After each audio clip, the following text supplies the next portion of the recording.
Bonjour et bienvenue sur le Masque élégant Web TV du Sacré-Cœur 79.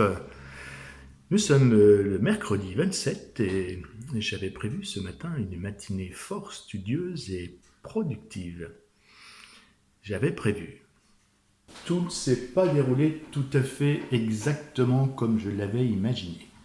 J'ai quand même pu travailler un certain nombre de concepts très intéressants par ailleurs, sur la gravité de Newton, sur la, la relativité d'Einstein aussi, sur la tectonique des plaques, la loi de Murphy et de l'emmerdement maximal.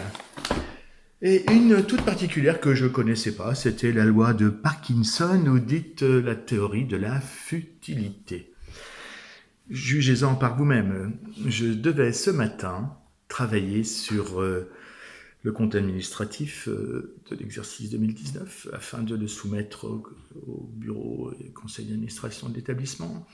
Régler un problème particulièrement sensible au niveau du chantier de Cherveux avec le cabinet d'architectes et la municipalité, et un problème dramatique concernant un dossier d'APA. Et c'est pas tout à fait ainsi que ma matinée s'est déroulée. J'ai effectué une courte mais très efficace enquête de voisinage et il se confirme après vérification que nos conteneurs ont bel et bien disparu et qu'en aucune manière il résulte d'un emprunt fait par le voisinage. Et nous allons même prendre le risque de la plante verte sur la table à l'extérieur pour les visites de cet après-midi. Avec 2 vélos.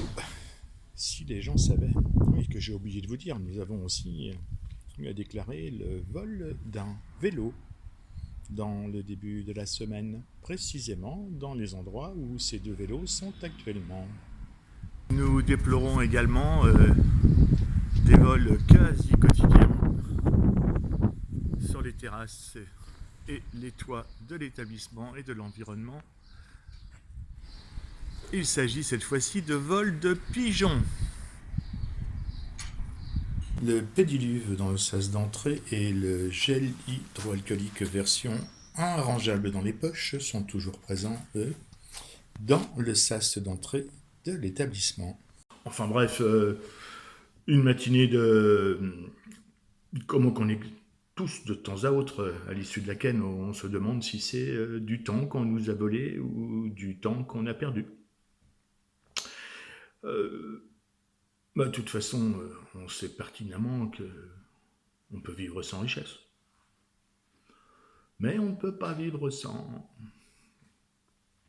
ni sans la lumière d'un phare au bout du monde pour éclairer le chemin. Belle fin de journée et à demain.